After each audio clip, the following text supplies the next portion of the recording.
स्वास्थ्य और शिक्षा के मौलिक अधिकार के नज़रिए से आपको सोशल जस्टिस डिफ़ाइन करूँगा। ये जो हमारी गरीबी, भूखमरी, बेरोज़गारी, छुआछूत, ये सब इससे मिटेगा। वो वंचित इसलिए है कि उसमें शिक्षा और स्वास्थ्य में सबसे बड़ी बाधा उनके पैसों का अभाव है। ये WHO कहता है कि हमारे देश में 5 करोड़ लोग हर साल इससे गरीब हो रहे हैं। रेल खरीद रहा हो, रोड खरीद रहा हो, वो पैसा तो आपका है, आपके पैसे को ही लोन लेता है और आप ही के पैसे से आप ही का सामान खरीदता है और आप ही को गुलाम भी बनाता है। तो ये जो सिस्टम है कि आप खैरात ले रहे हो, मतलब 80 करोड़ आदमी जो है देश का खैरात पे जिंदा है, ये कंसेप्ट जो है आपके दिमाग में डाला जाता है और आपको गुलाम बना जाता है अब दिमागी रूप से। समाज के 10 व्यक्ति को आरक्षण देकर नौकरी पाने से कोई समाजवाद नहीं खड़ा होगा, ना ही कोई राष्ट्रवाद खड़ा होगा। इस पर वंचित समाज को जान जी लगाकर आंदोलन करना होगा, तभी वो ये जो गरीबी, भुखमरी, बेरोजगारी, लाचारी, हर साल 5 से 10 करोड़ आदमी इससे बाहर निकलेगा और वंचित समाज को वो हक मिलेगा जो खैरात नहीं अधिकार होगा। 20 दिन तक आमरण अनशन किए, एक तपस्या की, अपने जान जी को उनके लिए, उनके उत्थान के लिए मैंने झोंक दिया कि मेरी जान चली जाए लेकिन तुम तो उठ खड़े हो, तुमको तो पता चले कि तुम क्यों गरीब हो।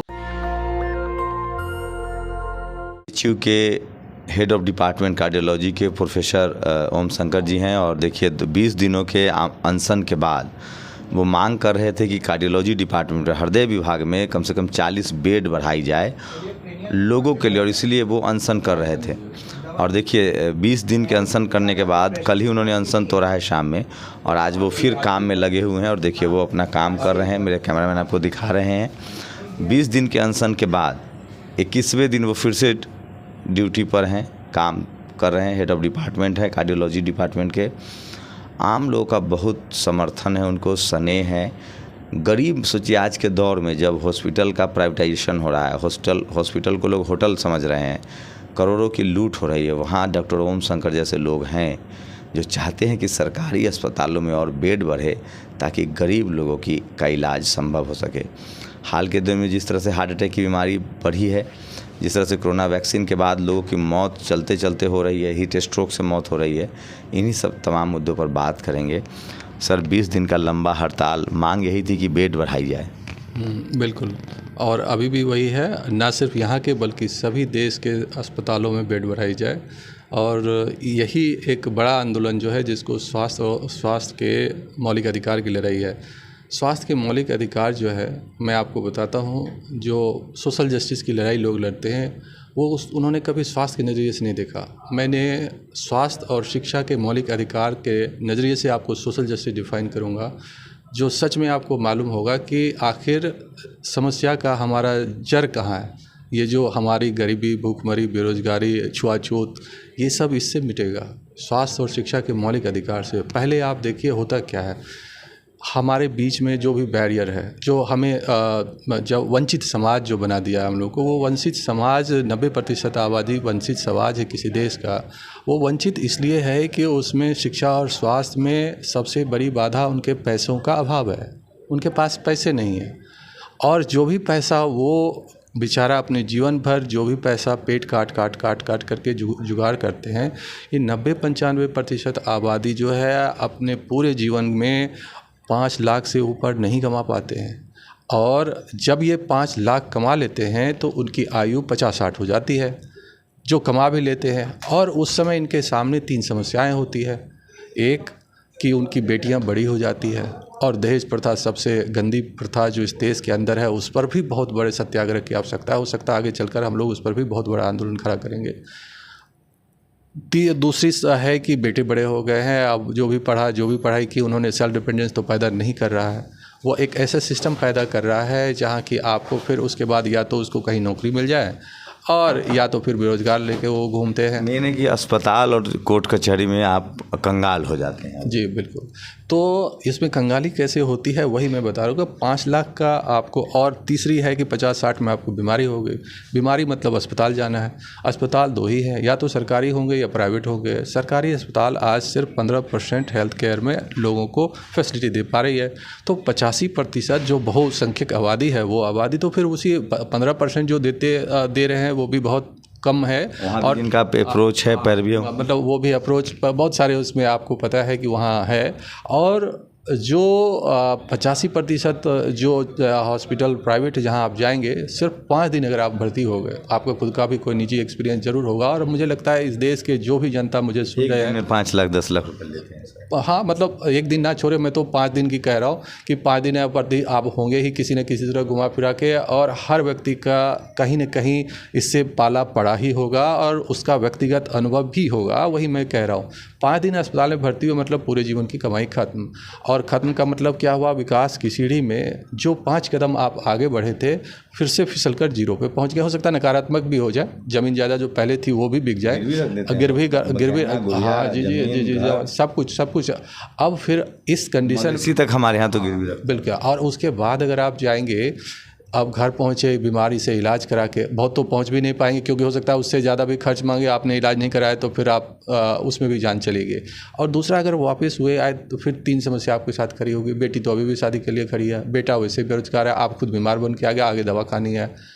ये जो समस्या है, गरीबी की ट्रैप, ये WHO कहता है कि हमारे देश में 5 करोड़ लोग हर साल इससे गरीब हो रहे हैं, और यही गरीबी के आंकड़ों को बढ़ाता है। लाइबिलिटी से, हेल्थ लाइबिलिटी, आपके या आपके परिवार के कोई भी हेल्थ का जो बोझ जो है आपको गरीब बनाता है।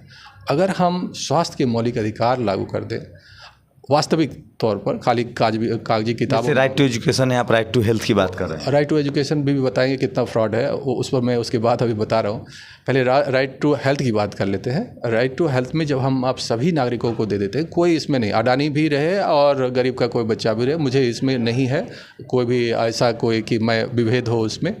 और वो उसका मतलब हम कहते हैं कि इसके लिए आपको धन देना होगा। कोई भी अगर सुविधा चाहिए तो पूरी इकोनॉमी जो है वो पैसे से चलती है, और अगर आपको इसको बेहतर करना है तो धन खर्च करना। जैसे आपको रोड बनाने के लिए आपने खूब सारे पैसे दिए, उसमें असली रोड ज़्यादा महत्वपूर्ण है, उससे ज़्यादा मनुष्य महत्वपूर्ण है, क्योंकि मनुष्य है पहले। मनुष्य अगर गुणवत्तापूर्ण मनुष्य होंगे, जिसको आप ह्यूमन कैपिटल कहते हैं, अगर वो हम तैयार कर पाएंगे तो रोड उसके बाद बननी चाहिए। पहला मनुष्य तब रोड, इंसान रहेगा तभी तो रोड पर चलेगा। हाँ, तो मेरा ये कहना यहाँ पहले चल रहा है। पहले राफेल खरीदेगा, फिर रसिया से हेलीकॉप्टर खरीदे जाएंगे, और कौन 460 पता नहीं कौन कौन से हेलीकॉप्टर, और उसके बाद जो है रोड बनेंगे और इंसान सबसे आखिरी में बनेंगे। लेकिन हम तो पहले इंसान है, रिवर्स करना इसी गियर को, मेरा ये कहना। और ये जो है, ये वाला गियर है कैपिटलिस्टिक गियर, जो भ्रष्टाचारी पूंजीवाद है उसका वो गियर है कि पहले ऊपर से विकास आएगा। और पहले हम लोग का जो कहना है उसका जवाब ये है कि जब हम इनको, कोई भी व्यक्ति हो, अगर भारतीय होने का सबूत आपको देता है और आप अस्पताल में जाते हैं, आपको एक भी पैसा खर्च नहीं करना है। पूरा इलाज, चाहे 1 रुपया का हो या 1 करोड़ का या 50 करोड़ का हो, इलाज करवा कर वापस घर पे आए और पूरा इलाज मिलेगा उसमें। जो सरकार उसकी जिम्मेदारी उठाएगी, सरकार कोई है नहीं, सरकार आपका रिप्रेजेंटेशन है, और जो जिम्मेदारी निभाएगी वो अपने पॉकेट से नहीं, ना ही किसी पूंजीपति के पॉकेट से, बल्कि आपने टैक्स देकर जो हेल्थ इंश्योरेंस करवाया। मेरा कहना है कि हेल्थ इंश्योरेंस की तो ज़रूरत ही नहीं होनी चाहिए। भैया टैक्स क्यों दे रहा हूँ मैं? वो मेरे लिए तो हेल्थ जो इंश्योरेंस है, आप उसको इंश्योरेंस मानो ना। और हर आदमी टैक्स पेयर है। ये भी एक आपके ऊपर बताता है कि आप जो है खैराती हो, ये हो, वो हो। भैया सब आदमी टैक्स देता है। एक माचिस खरीदते हो, तेल खरीदते हो, तेल भरवाते हो, मतलब कुछ भी, गैस खरीदते हो, कुछ भी कर रहे हो, आप टैक्स दे रहे हो। तो everybody is a tax payer. तो हर आदमी का, इसलिए वो इन्वेस्टमेंट है और वो हेल्थ इंश्योरेंस है, और उसको फ़ायदा मिलना चाहिए उसी तरह से जो कोई भी हेल्थ इंश्योरेंस कहीं भी करवाता है। और जब ये पूरे इलाज के बाद आप घर पहुंचोगे तो आपके पास 5 लाख जो आपकी बचत थी वो बनी रहेगी, और उसके साथ फिर आप बिटिया की शादी भी करेंगे, बेटे को कहीं सेट भी करेंगे, और आप खुद भी अपना बेहतर जीवन जी पाएंगे, और अगला जनरेशन उस 5 लाख से ऊपर बढ़ेगा। वो हो सकता है 10, 15, 20 पर चले जाए, अब जहाँ भी चले जाए, लेकिन ये समस्या उनके साथ नहीं रहेगी। इसलिए सिर्फ स्वास्थ्य के मौलिक अधिकार को लागू करके 10 और 10% पूरे बजट का, केंद्र का हो या राज्य का हो, अगर इतना धन आवंटित कर दिया जाए तो अगले 15 से 20 साल में भारत में कोई गरीब नहीं रहेगा। आप चाहते हैं कि जो कुल बजट है उसका 10% हेल्थ पर खर्चा किया जाए? जी, चाहे राज्य का हो या केंद्र का हो, 10% कम से कम बजट स्वास्थ्य के ऊपर खर्च किया जाना चाहिए। अब हम शिक्षा के मौलिक अधिकार की बात करते हैं, जिस पर आप बात कर रहे थे। शिक्षा के मौलिक अधिकार क्यों सबसे महत्वपूर्ण है? क्योंकि इस समाज में असमानता की सबसे मूल जड़ है शिक्षा का नहीं होना। स्वास्थ्य का नहीं होना पहली थी, मैंने आपको बताया, और दूसरी जो सबसे महत्वपूर्ण जड़ है वो है शिक्षा का नहीं होना। जैसे ही हर व्यक्ति को गुणवत्तापूर्ण शिक्षा मिल जाएगी, समान शिक्षा मिल जाएगी और जब तक चाहे तब तक की शिक्षा मिल जाएगी, तो जिस आधार पर आपके समाज का पढ़ने वाला व्यक्ति नहीं पढ़ पा रहा है और वो कमज़ोर हो जा रहा है, उसकी वजह से वो बैरियर ख़त्म हो जाएगा। आपको रिजर्वेशन इसलिए नहीं चाहिए क्योंकि आप कमज़ोर दिमाग से पैदा लिए हैं। आपको रिजर्वेशन इसलिए ज़रूरत पड़ती है क्योंकि वो शिक्षा का जो आपके पास अपॉर्चुनिटी है, अवसर है, वही कम नहीं है ही नहीं। कम कहाँ है, 80% को तो है ही नहीं वो, जो इसलिए उन्होंने क्या है, जो मौलिक अधिकार दिया है वो 9वीं तक के बच्चों के लिए है। अब 9वीं पास करके कौन सी आपको नौकरी मिलेगी, आप बताइए मुझे। इस देश में कौन सी 9वीं पास कौन से नौकरी? ये आप गंभीर विषय उठा रहे हैं सर, लेकिन इस पर राइट टू एजुकेशन को भी सुधार करने की ज़रूरत है। फिलहाल BHU में जो पूरा मामला आपने जो राइट टू एजुकेशन पर थोड़ा और मैं बता देता हूँ, उसके बाद जो है मैं आगे बात करूँगा। तो मेरा इसमें क्या है सुझाव, क्योंकि ये सबसे गंभीर, देखिए जब शिक्षा गुणवत्तापूर्ण होगी, समान होगी, ये सारे बैरियर को तोड़ देगा। जो आप भेदभाव, ऊंच नीच और जितना भी आप समाज समझ रहे हैं ना, वो सब इसी बैरियर से ख़त्म हो जाएगा जैसे अच्छी शिक्षा मिल जाए।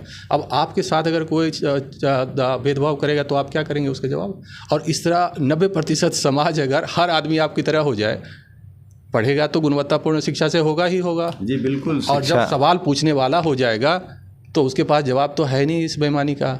तो सबसे बड़ा दूसरा हथियार जो है, और ये क्या करता है, मानव पूंजी का निर्माण करता है। जब आप और आपका बच्चा नहीं पढ़ता है तो आप समाज के ऊपर बोझ हो जाते हैं, यानी लायबिलिटी हो जाते हैं। और जब आपको गुणवत्तापूर्ण शिक्षा मिल जाती है और अनंत का IT भी, अभी क्या IT में पढ़ने जाइए, आपके पास 8 लाख रुपया चाहिए, 9 लाख रुपया आपके पास, कितने गरीब आदमी के पास, 90% आबादी के पास है ही नहीं। तो इसका मतलब आप तो पहले से नंबर काट दिए गए।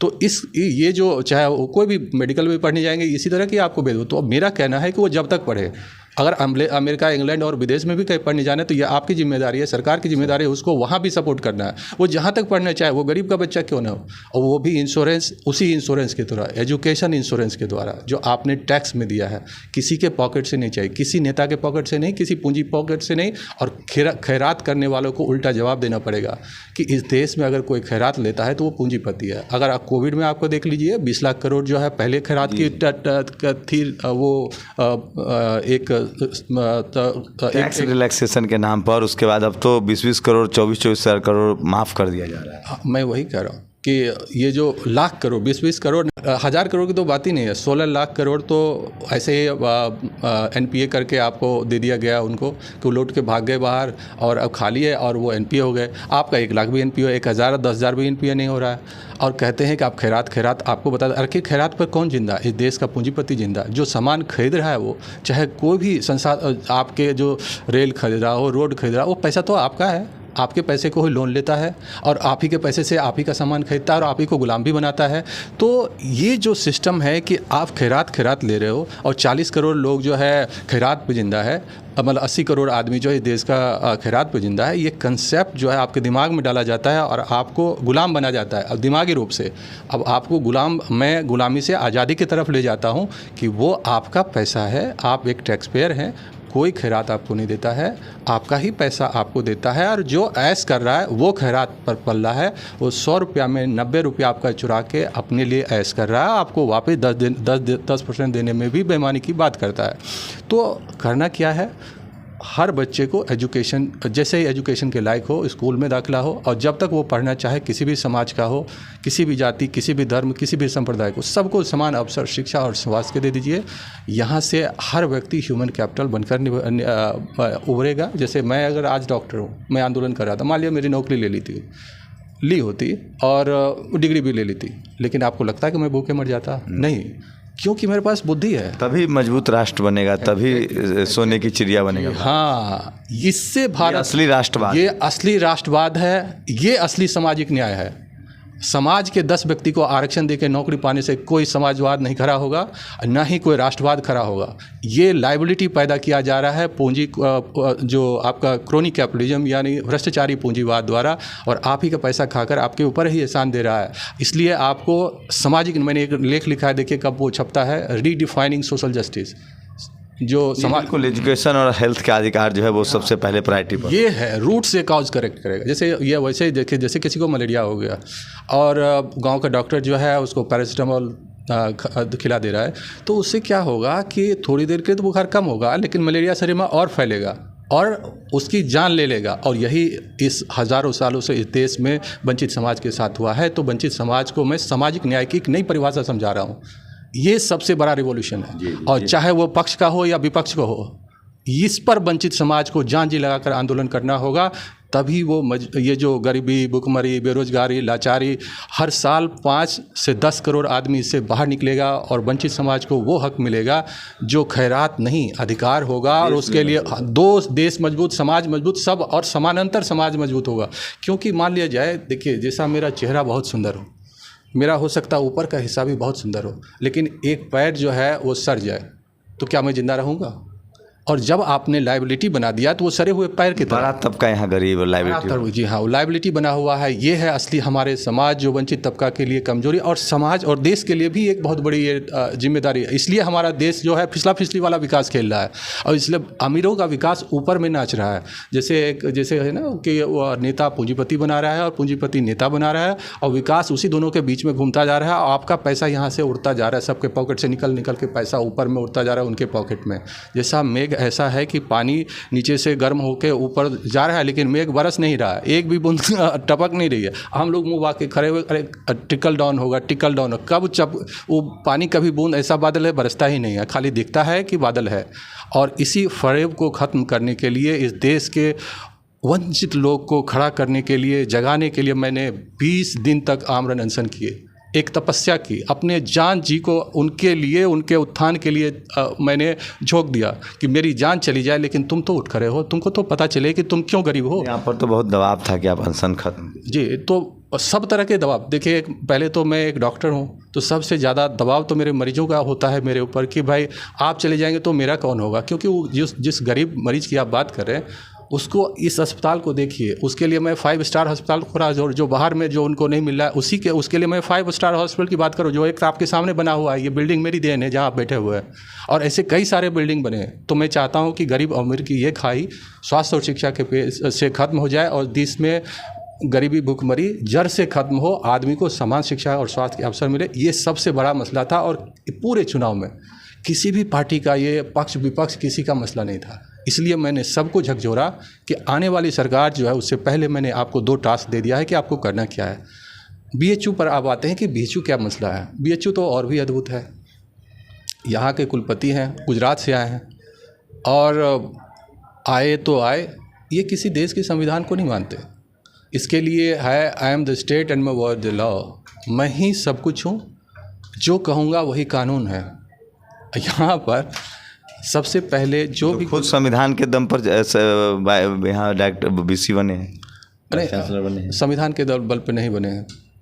अगर संवैधानिक प्रावधान नहीं होता तो उनको कौन बीसी मानेगा? अगर वो संविधान नहीं मानते तो हम भी उनको बीसी नहीं मानेंगे। तो हम तो नहीं मान रहे हैं, हम तो उनको जो मान रहे हैं वही बता रहे हैं दुनिया को कि वो हैं क्या, उन्होंने क्या किया है। तो सबसे पहले बीएचयू के किसी संविधान को वो नहीं मानते, देश के किसी संविधान को नहीं मानते, यूजीसी नॉर्म को नहीं मानते, और इंस्टीट्यूट ऑफ इमिनेंस के लिए जो कानून बनाए जाते हैं उसके संविधान को नहीं मानते, यानी किसी भी संविधान को नहीं मानते। बीएचयू में सबसे बड़ी, और सारे विश्वविद्यालय जितने भी हैं उसमें एक चीज़ होती है संस्था कि एग्जीक्यूटिव काउंसिल, ये उसका एक नाम ही एग्जीक्यूटिव, तो सारा काम उसी के थ्रू एग्जीक्यूट होना है।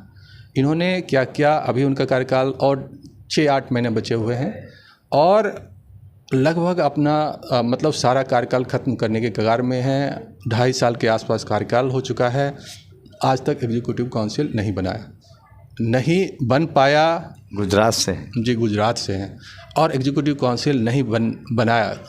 इसकी वजह क्या थी? वजह थी ये हमारा पुराना जो 1.5 दशक से हमने आंदोलन किया है स्वास्थ्य और शिक्षा के मौलिक अधिकार की, जिसमें सरकार ने उसके तहत 1000 करोड़ जो है विश्वविद्यालय के विकास के लिए दिया था, उसको बेहतर करने के लिए शिक्षा के रूप में, और 1000 करोड़ स्वास्थ्य के रूप में। और उसका खेला क्या हो रहा है ये मैं आपको समझा रहा हूँ। जो 1000 करोड़ है और विश्वविद्यालय में कुलपति आए हैं, तो वो घास की तरह उनको दिख रहा है कि भैया घास 1000 करोड़ तो बड़ा है, घास है, तो घास तो ये घोड़ा में लगाम बना रहेगा तो घास कैसे खाएंगे। और लगाम किया है इनके ऊपर एग्जीक्यूटिव काउंसिल, तो घोड़ा घास खाने के लिए लगाम खा गया पहले। और इसलिए अभी तक एग्जीक्यूटिव काउंसिल नहीं बने। ये इस सबसे बड़ा अपराध है। और उसके बाद जो किया वो तो और भी अद्भुत है। जिसको मन हुआ उसको अपॉइंट किया, कोई एडवर्टीजमेंट नहीं, कोई उसके अर्हता नहीं, कोई स्क्रूटनी नहीं, कोई इंटरव्यू नहीं, जिसको मन हुआ बना दिया, जितना चाहा उतना पैसा देकर उसको रख लिया। और किसी को 1 लाख, किसी को 1.5 लाख, 2 लाख, 2.5 लाख, 3 लाख, 3.5 लाख। ये पैसे जो है प्राइवेट लिमिटेड कंपनी, जैसे सुधीर जैन साहब का ये लग रहा है कि प्राइवेट लिमिटेड कंपनी है और गुजरात से आके एक कंपनी खोल दिया है, वैसे ही अपॉइंटमेंट करते हैं ये। और वही नहीं, अभी आचार संहिता अभी भी लगी है और इस बीच भी उन्होंने सारे अपॉइंटमेंट किए। जैसे अपॉइंटमेंट कोई इमरजेंसी सर्विसेज है, अपॉइंटमेंट कहीं इमरजेंसी सर्विस है, बताइए क्या उससे अपॉइंटमेंट नहीं होता 4 जून के बाद कर लेते भाई? मतलब ये कहना चाह रहा हूँ कि कोई भी संविधान को नहीं मानते, खुलेआम जो 1000 करोड़ है उस धन का दुरुपयोग किया है, उससे भी जब पेट नहीं भरा। तो बनारस हिंदू यूनिवर्सिटी की सबसे बड़ी पहचान है यहाँ की ग्रीनरी। जब आप शहर से अंदर आएंगे तो आपको एक अलग सा शहर दिखेगा और हरा भरा शहर। को लगा यार पेड़ काट के भी पैसा कमाया जा सकता है, तो उन्होंने कम से कम 60, 70, 80 पेड़ों को काट के बेच दिया, और वो भी 100 साल पुराने जो इनके हेरिटेज ट्री थे, और उससे करोड़ों रुपया कमाए इन्होंने। ये कोई भी ग्रीन ट्रिब्यूनल में जाके अगर इसके विरुद्ध केस कर दें तो सीधे जेल में जाएंगे, क्योंकि कोई तो वजह होनी चाहिए ना। वो बच्चों के स्कूल, छोटे छोटे बच्चे उसके सामने खड़े होते थे और उनके सामने के पेड़ काट दिया। आज बेचारा निकलते हैं 50 के आसपास का टेम्परेचर हो गया, कब 52-54 हो जाए, सब बिलबिलाते हैं। ऐसे हीट स्ट्रोक से उन लोग की जान जा सकती है। तो कितना बड़ा अपराधी है आप समझ सकते हैं इसके। उनका तीसरा जब आप देखेंगे तो मेडिकल सुप्रीम, अब इंस्टीट्यूट ऑफ मेडिकल साइंस पे आते हैं। यहाँ एक आदमी है, वो भी अपराधी है और उसको उन्होंने लगातार बना कर रखा है 3 साल से। वो व्यक्ति कौन है? उनका नाम है प्रोफेसर डॉक्टर के गुप्ता। ये जब 2016 में 2 पोस्ट पर विद्यमान थे, यानी कि उस समय भी चिकित्सा अधीक्षक थे और ब्लड बैंक के इंचार्ज भी थे। और ब्लड बैंक के इंचार्ज रहते हुए एक साथ तो पहले 2 पोस्ट पे कोई नहीं रह सकता, वो 2 पोस्ट पे थे। दूसरी बात क्या है कि ये जब ब्लड बैंक में 653 यूनिट ब्लड आईआईटी के बच्चों ने दी, किस लिए? लोगों की जानें बचाने के लिए। इसने क्या किया भाई साहब ने? इसको बेच दिया 653 यूनिट ब्लड। और उसके बाद सर मैं समझ गया, ये सब जो आप बात कह रहे हैं इसके लिए कोई लीगल प्रोसेस भी अपनाया जा सकता है? बिल्कुल नहीं, इसमें और भी है हृदय के बीमार के, बस 2 मिनट और मैं बता दूंगा। ये 653, तो इसमें ब्लड बैंक यहाँ जो था वो बिना लाइसेंस के चला रहे थे। जिन आदमी को लाइसेंस के लिए एप्लीकेशन देना था उसका गलत दुरुपयोग किया था, उनको पता भी नहीं था। और इसके बाद जो है इस आंदोलन के बाद इनको दोनों पदों से हटा दिया गया, जो साबित करता है कि ये गलत थे। जब मैंने ये जांच करवाई तो उनको हटा दिया गया पद से। उसके बाद फिर ये पहले इमरजेंसी में आते हैं, वहाँ एक दलित नर्सिंग स्टाफ को थप्पड़ मार देते हैं। उनमें इसको बाहर जाना था लेकिन नहीं गया, फिर बने रहे सिस्टम में। उसके बाद वहाँ से फिर प्रमोशन पाए थप्पड़ मारने के लिए। कोविड आ गया था, उसका नोडल ऑफिस क्योंकि बना दिए गए। कोविड में बड़ी धन आ रहे थे और सर मैं समझ रहा हूँ, लंबा है, ये सब बड़ा टेक्निकल चीज़ है जो आप कह रहे हैं, जो आपके आरोप हैं। हाँ। इसके लिए कोई लीगल इनिशिएटिव लिया है आपने? नहीं, बिल्कुल लीगल इनिशिएटिव लेने जा रहे हैं। उसमें कई सारे फाइल अभी बन रही है, उस पर 2-3 वकीलों से मैंने सलाह ली है और उसके हिसाब से इसमें फॉलो करेंगे। इसमें दो जो इम्पोर्टेंट मांग थी कि इन्होंने ये बैकग्राउंड इसलिए बता रहा था कि ये आदमी भ्रष्ट है, इसकी वजह से हृदय मुझसे जो फिर से बने मेडिकल सुप्रीम उसके बाद, तो मुझसे पंगा था जो भी उन्होंने समझा कि हटा दिया मुझे। तो हृदय रोगियों के लिए नए बिल्डिंग भवन बना था जहाँ आप खड़े हैं। इसके 41 बेड हृदय विभाग को मिले थे और पुराने में 48 बेड थे। यहाँ के 41 बेड को उन्होंने लॉक कर दिया ताकि भर्ती ना हो पाए, इसलिए कि ओम शंकर हेड है तो इसको डिपार्टमेंट में बेड नहीं देना। और 41 मरीज लगातार पिछले 2.5 सालों से भर्ती नहीं हो रहे। 40,000 से 35,000 से ज़्यादा लोगों को बेड खाली रहते हुए बेड नहीं मिला। आपके साथ अगर भेदभाव हो रहा है उसकी क्या वजह लगती है? मैंने आपको बताया कि जो मानसिकता है, जो पूरे देश की मानसिकता है, भेदभाव, तो मैं जातीय भेदभाव भी है और आपके काम करने के आप जो मदद करना चाहते हैं लोगों को, उसकी वजह भी। दोनों ही भेद हैं। वो तो समाज में देखिए, लोग कितना भी कह लें, अगर जातीय आधार पर देखेंगे तो बनारस हिंदू यूनिवर्सिटी एक ऐसी जगह है जहाँ खुलकर जातिवाद है और पूरे देश में जातिवाद है। लोग उसको कितना भी छिपा लें। मैं आपको उदाहरण के तौर पर बताता हूँ, जब मैं MBBS में पहली बार जातिवाद के जहाँ विभेद पैदा हुआ, वहाँ मैंने सीधे तौर पर अनुभव किया। उसको मैं आपको बताता हूँ। मैं फर्स्ट MBBS का एग्जाम देने जा रहा था और एग्ज़ाम मेरा बहुत अच्छा हुआ वाइवा। मुझे डिस्टिंक्शन वहाँ उस समय जाति आधार पे ही डिस्टिंक्शन मिलता था, और जो 75 में डिस्टिंक्शन होता था, और पहले दबे कुचले वर्ग के लोगों को वो मिलता नहीं था, और मेरा वाइवा इतना गया तो अब लगा उनको डिस्टिंक्शन और उनको मेरी देना पड़ेगा, और जाति मुझे पता नहीं थी उनकी। बीच एग्ज़ाम में टीचर आके पूछता है आपका जाति क्या है। सिर्फ पूछ के अगर ख़त्म हो जाता तो कहानी ठीक थी, लेकिन जाति पूछने के बाद जो उन्होंने किया वो हमेशा मेरे सर्टिफिकेट के साथ दर्ज है, और वो था 75 मार्क में डिस्टिंक्शन और 74 मार्क मुझे दिया जाना। जो आदमी 75 और 74 का भेद समझ सकता है, इसको भी अगर जातीय विभेद आप नहीं समझते जाति पूछने के बाद, तो इससे बड़ा संस्थागत जातीय भेदभाव को क्या समझ सकते हैं। कैसा रिस्पांस रहा जिस तरह से अखिलेश यादव या राहुल गांधी तमाम देश भर के दुनिया भर के लोगों ने सपोर्ट किया?